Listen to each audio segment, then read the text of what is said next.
Hello students. देखिए आज मैं वीडियो जो लेके आया हूँ पॉलिटिकल साइंस के चैप्टर 3 की वीडियो लेके आया हूँ क्लास 12 की। और देखिए सबसे इम्पोर्टेंट ये है जिसमें जानना कि देखिए मैंने इसकी कुछ पार्ट्स में वीडियो बनाई थी जिस वो बच्चों को बहुत कुछ समझ में नहीं आया उसमें, इसलिए मैं एक फुल वीडियो बना रहा हूँ इस चैप्टर की ताकि सभी बच्चों को क्लियरली सारी चीज़ें क्लियर हो जाएँ। तो बच्चों देखिए इसमें सबसे पहले देखिए मैं वर्ल्ड ट्रेड सेंटर के बारे में बता रहा था, 9/11 अटैक। ये देखिए मैंने एक पिक्चर आपके लिए लेके आया हूँ। ये 9/11 अटैक की एक पिक्चर है जिसके अंदर 9/11 के अंदर मैंने बताया था 11 सितंबर की एक तारीख थी। और देखिए ये वही एक बिल्डिंग का उदाहरण एग्जांपल दिया है मैंने। देखिए 9/11 घटना को विस्तार से बताएं, ये क्वेश्चन था।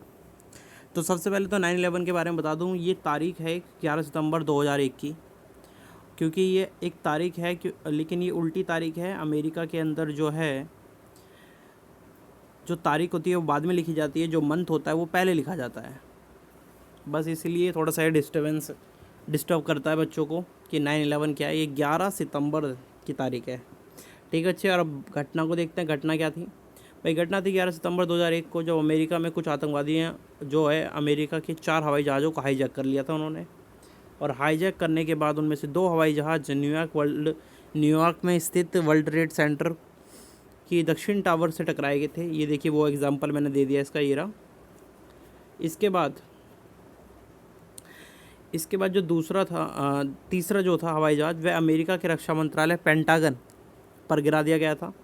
जो चौथा था वो अमेरिका की कांग्रेस पे गिराया जाना था। देखिए कांग्रेस वहाँ की संसद को कहा जाता है, लेकिन वो दुर्घटनाग्रस्त होकर पहले ही गिर गया था, तो इस प्रकार से ये बच गया था। लेकिन ये अटैक हो गए थे जिससे बहुत हानि हुई थी। में हानि क्या क्या हुई थी? इस हमले में 3,000 लोग मारे गए थे और वर्ल्ड ट्रेड सेंटर की इमारत पूरी तरह से क्षतिग्रस्त हो चुकी थी। और जो हमला था ये आतंकवादी संगठन अलकायदा द्वारा कराया गया था। हम बात करें अमेरिका का जवाब क्या था इस पर, तो अमेरिका ने बहुत ही अच्छा जवाब दिया था। अमेरिका ने आतंकवाद के खिलाफ ऑपरेशन चलाया जिसका नाम रखा ऑपरेशन एंड्यूरिंग फ्रीडम, जिसके तहत क्या हुआ, अमेरिका ने अफ़गानिस्तान में स्थित अलकायदा के जो समूह थे, आतंकवादी संगठन जहाँ निवास करता था, तो अंधाधुंध बमबारी की, जिसकी वजह से बहुत से लोग मारे गए। लेकिन इस तरह से बमबारी करने से ना बहुत से बेगुनाह लोग मारे गए, जिसके लिए यूएनओ ने उसकी निंदा भी की थी। आगे बात करते हैं। नेक्स्ट क्वेश्चन जो था इस क्वेश्चन में, प्रथम खाड़ी युद्ध के बारे में बताइए। देख खाड़ी युद्ध के बारे में मैं आपको बता दूं, खाड़ी युद्ध जो हुआ था वो ईरान पे हुआ था। और इसी के लिए हमें देखने को मिलेगा कि कैसे कैसे हुआ, क्या हुआ। देखिए सबसे पहले कारण, प्रथम खाड़ी युद्ध 1990 से 91 में इराक एवं अमेरिका की गठबंधन सेनाओं के बीच लड़ा गया। सॉरी, मैंने बीच में ईरान बोल दिया था, इराक है वो।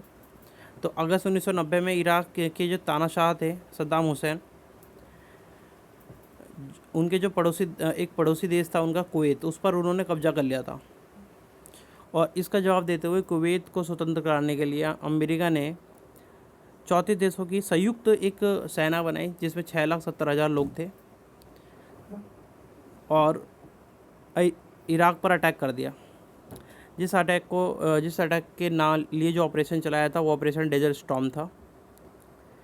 इस युद्ध में अमेरिका ने बहुत ही ज़्यादा उन्नत तकनीकों का इस्तेमाल किया, उन्नत बमों का इस्तेमाल किया, स्मार्ट बमों का, इसलिए इसे कंप्यूटर युद्ध की संज्ञा भी दी जाती है। इस युद्ध का विभिन्न देशों ने टेलीविज़न पर सीधा लाइव टेलीकास्ट किया था और इसलिए इसे वीडियो गेम भी कहा जाता है, वीडियो गेम वॉर भी कहा जाता है। इसमें छुपे हुए कुछ उद्देश्य थे अमेरिका के, जैसे इराक के तेल भंडारों पर कब्जा कर लेना, इराक में अमेरिका की पसंद की सरकार बनाना ताकि वह अपनी कठपुतली सरकार बना ले, ताकि इराक पर पूरी तरह से डोमिनेशन उसका हो जाए। अब सेकंड है ऑपरेशन इराकी फ्रीडम। ये देखिए सेकंड खाड़ी युद्ध भी कहा जाता है इसे। देखिए क्या है, इराक का आरोप 2003 में अमेरिका के राष्ट्रपति जॉर्ज बुश ने व्यापक विनाश के हथियारों का आरोप लगाकर, मतलब कि ये बोल दिया कि इराक जो है ख़तरनाक बम बना रहा है जिसकी वजह से पूरे विश्व को हानि होगी, ये आरोप लगाया और इराक पर अटैक कर दिया। और यूएनओ की उसने स्वीकृति भी नहीं ली, मतलब कि यूएनओ से कोई बातचीत नहीं की। अमेरिका ने इराक के शासक जो थे उस समय सद्दाम हुसैन को हटाकर वहाँ पर अपनी कठपुतली सरकार बना दी। पहले नहीं बना पाए थे लेकिन इस बार बना दी थी।